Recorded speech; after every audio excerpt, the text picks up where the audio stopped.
positive September 9th for opiates, and then admitted taking opiates on the evening of September 8th. You understand that charge? Yes, Your Honor. Mr. Hinton? Thank you, Your Honor. And speaking with Mr. Springer, he would like to admit the violation, plead guilty to it, thereby waiving the final hearing. Thank you. Is that what you want to do? Yes, Your Honor.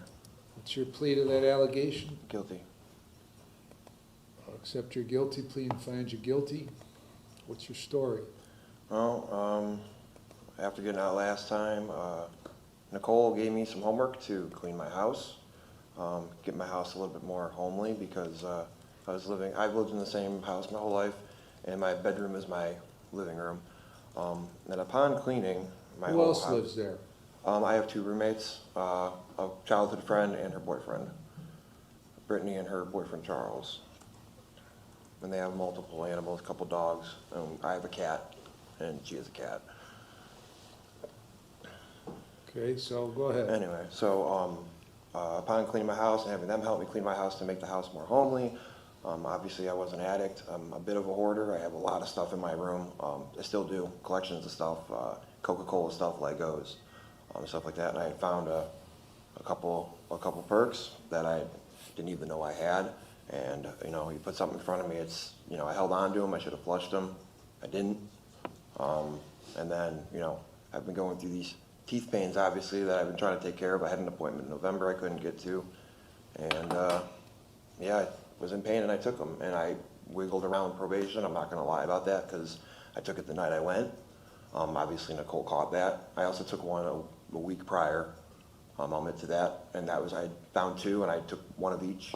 They were perk 10s, oxy 10s. I know I shouldn't have taken it. I'm accountable for that. You know, she called me in. I didn't run from it. I came in. You know, I know I'm in the wrong. I absolutely know I'm in the wrong. So you took one on the 8th, I took one on the 8th, the night of the 8th. and then when did Nicole call you? She called me 9th, the morning of the 9th. So she just happened to call you the morning after you happened to take one? I had an assumption someone maybe called again like the last time. Someone, like the one violation somebody had called and told, I did confide in one person that I took it, and I thought maybe they did call again or something. And I took one the week before as well, you know, because I was holding on to them, and I was not having. Where did you find them? They were in a bottle in my headboard. A bottle of what? Like a pill bottle. I had a bunch of Advil in it, and there were two of them on the bottom of it. They were perk 10s, oxy 10s. How come it took you so long to find them? Because my room was a pigsty. I lived in it my whole life, and I'm a bit of a hoarder. I had a lot of stuff in there. What bottle were they in? They were like in an Advil bottle. Where'd you get them? I probably had bought them years ago from one of the people, multiple people I used to buy. I can't imagine. You've been here, this is your 4th time for testing positive, right? Yes. Okay. I can't imagine somebody hooked on opiates not knowing where every goddamn pill is. I used to do them every day. I know. And I've lost them before it's happened. I was doing it for years. This is a common story, especially with opiate people. They opiate and meth. They didn't know they had it. They just happened to find it, had it from a period of time in the past.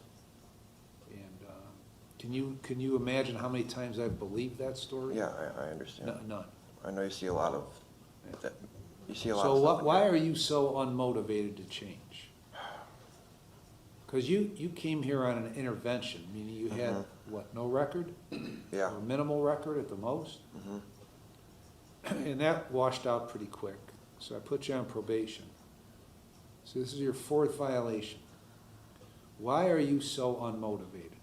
I don't know. It's like Why don't you find out why you're so unmotivated? being in here these 90 days has put a lot of perspective. I've been going through hell with my teeth, excuse my language. I watched somebody in there die that was in my pod. Die from what? We don't know. He got wheeled out on a machine, pumping his heart, and we found out he had passed away. I talked to him and played cards with him every day. He was awake for breakfast and awake for cleaning, and then all of a sudden they were locking us down, and I was standing there watching it, and it was a guy I was really, really cool with.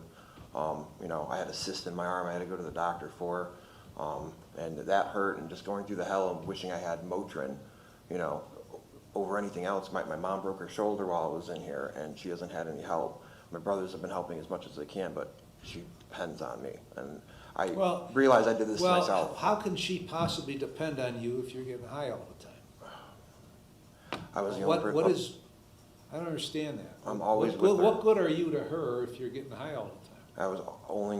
Out of my brothers, I'm the only one that always is free, besides work, to go over there and help her. So, And I hadn't been getting high this whole time. yeah, you have. Yeah, you have. You know how it works, right? How long does that stuff last in your system? Like 3 to 5 days, 3 to 5 days. How often were you reported? once a week, What day? Monday? Mondays. Monday. So Monday you leave there, you test negative. Monday you take a pill. It's out of your system by Friday. Come in Monday, you test negative. So don't give me this stuff that, because before it was only 1 pill the night before. Now today it's 2 pills. One the week before and one the night before. I'm gonna be completely honest with you. I mean, it was a week before. So let me play along though. Okay. You took one on the 8th, you took one about the 1st, roughly a week before. When was it before that you last used? When I violated before. I can't get these on the street. I don't know anybody anymore. Everyone's out of my life. I'm in AA heavy, and, you know, I surround myself with sober people, sober places, sober, you know, people, places, and things. I don't know. I've heard that before. I know, I don't know anybody anymore. I don't. It's been years. So it had been well over a year when you used last time. The violation before, the last violation Right. was when I used, and then it was like 14 months before that, and that was Right. when I got it from Anthony that I can't talk to. And it's been 2 years almost since I talked to him. I have him blocked on everything, so he can't contact me and I can't contact him. So how were you able to possibly make it 14 months without using opiates?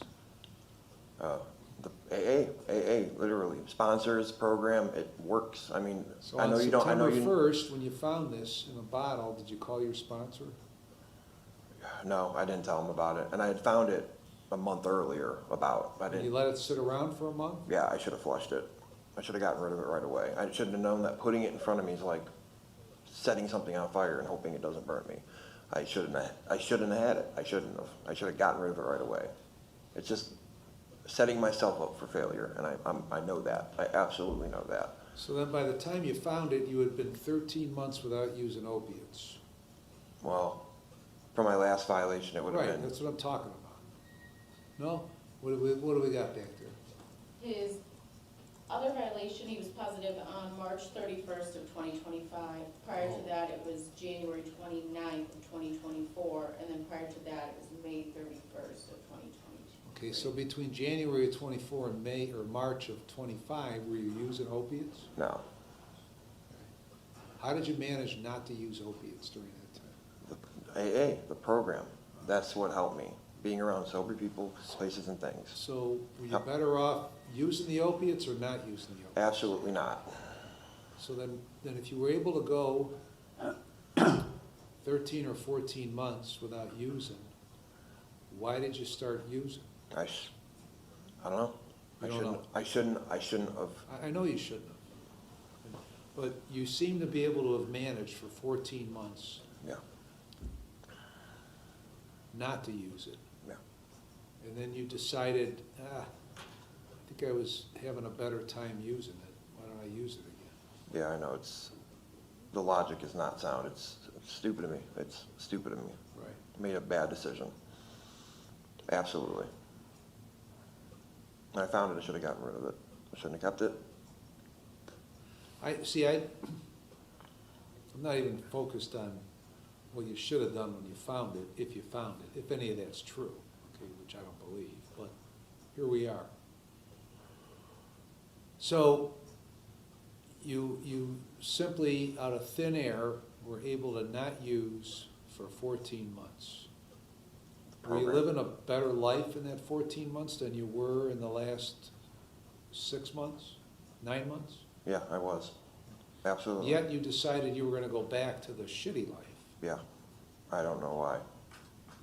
There's no logic to it. I don't have a good excuse for it. There's no good answer for that. I know that. You don't have to tell me that. I already know that. Now, I don't believe you, okay, because I believe you time everything out and you're able to get away with stuff. Now, what I should probably order on you is, I should probably order you to come in 3 times a week and get tested. That's what I probably should do. That's what I should have done. That's my fault, though. Because you guys,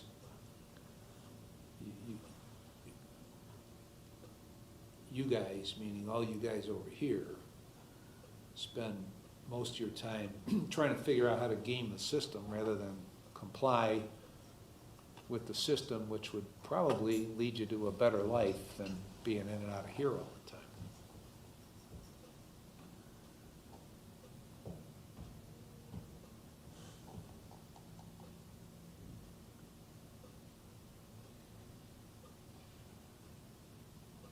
Mr. Hinton? All right, do you think that community control sanctions, despite the violations, would be proper in this situation? Again, this is something that started as an intervention, a first offense. I know it's unfortunate that Mr. Springer has struggled, but I do think that community control sanctions would be warranted.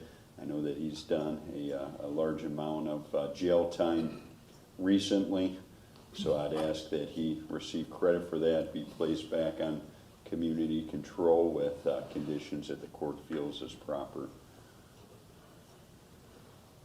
I mean, why would any of it be proper if he can't, if he won't? It's not that he can't, that he won't. Because by his story, obviously he can stop using, but he won't. I mean, that's what you want me to believe, right? You can do it, you just won't do it. I can't do it and I want to. This has been the biggest you wanted perspective to, wake up ever. If you wanted to, then you would do it because according to you, you've proven you can do it for at least 14 months. So the only logical explanation is you just won't do it because you don't want to.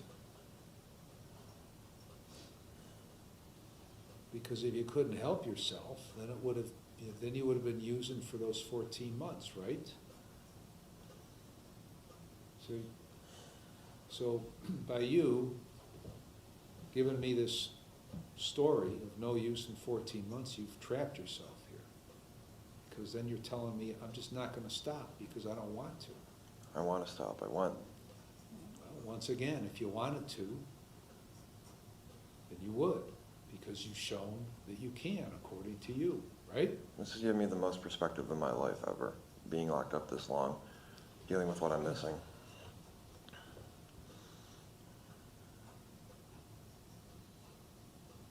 Well, you've been locked up 47 days before. Never 90. 60 days before, another 60 days, and now 90. So what's 30 days, give or take? Who cares? It's just what I've gone through in there, what I've missed, my mom needing me. You know, she broke her shoulder while I was in here, and I felt helpless that I couldn't help her. My brothers are not doing much as they can, but they've got busy lives. They got wives and kids and all that stuff. Right. You know, my son's in Florida, and you know, I work, but I don't have a wife. You know, I just pay my bills for my house and take care of all that and take care of my mom. Like that, you know, I'm her number one. I'm her baby, but I take care of her more than any of my brothers ever. You can't even take care of yourself. Yeah.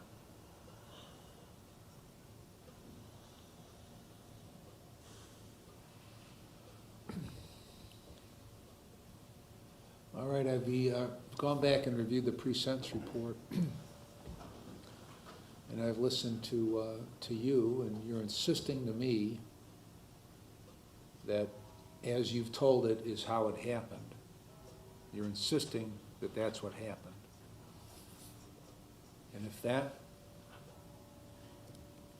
is in fact what happened, then you are not amenable to community control. So I'm going to terminate your community control. I'm going to sentence you to 9 months in prison with credit for 233 days.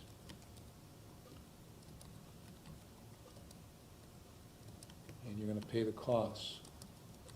So you got a little bit of time to do, and you're gonna come out, and you're either gonna do what you're supposed to do, or when you do this again, you'll automatically come back here and we'll start this conversation all over again. Anything else, Mr. Hinton? What was